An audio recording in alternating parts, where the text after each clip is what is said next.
You're a former Chancellor of the Exchequer.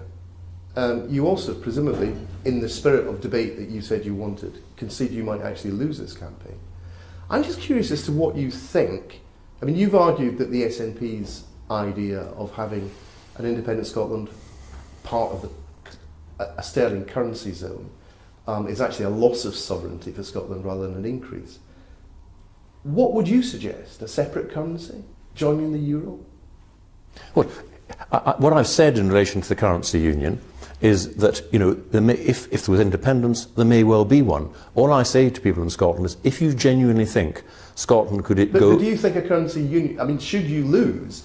Let's say you were the Chancellor of an independent Scotland. What would you say? Would you say you'd be better off in the euro? Or you'd be better off with an independent currency? Of course it would be desirable to have a currency union, but you also have to understand there are consequences, because a currency union means you've both got to agree your budgets, you've both got to agree on how much you can tax, spend and borrow, and the point I'm making is that's not freedom.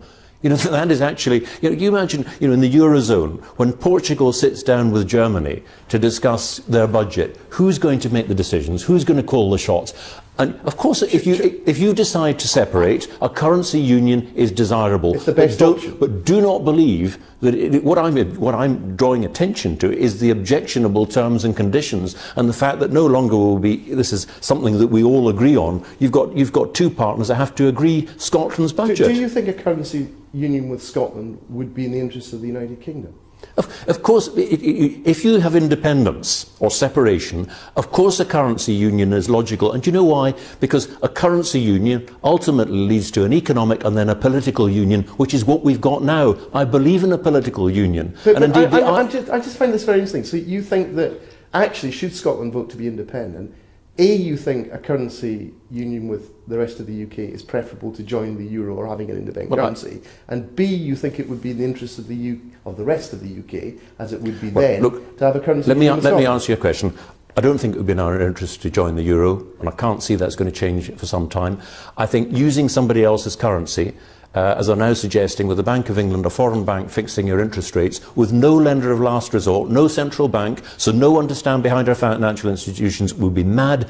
That takes you to a currency union, and do you know what? A currency union, as we see in Europe, takes you to an economic union and then ultimately a political union. And guess what? You're back where we are, in the United Kingdom. Why go through all this rigmarole, all this trauma, as the nationalists are suggesting, to end up with the very place that you started out from? So I'm entirely consistent. First of all, I don't want to go through all that, mess, if you like, to ultimately end up, where we started from. But if you're going to do it, of course it's logical to do that, but understand where you end up. You understand your budgets have to be agreed by England, Wales and Northern Ireland, and ultimately you end up with a political union. Just a last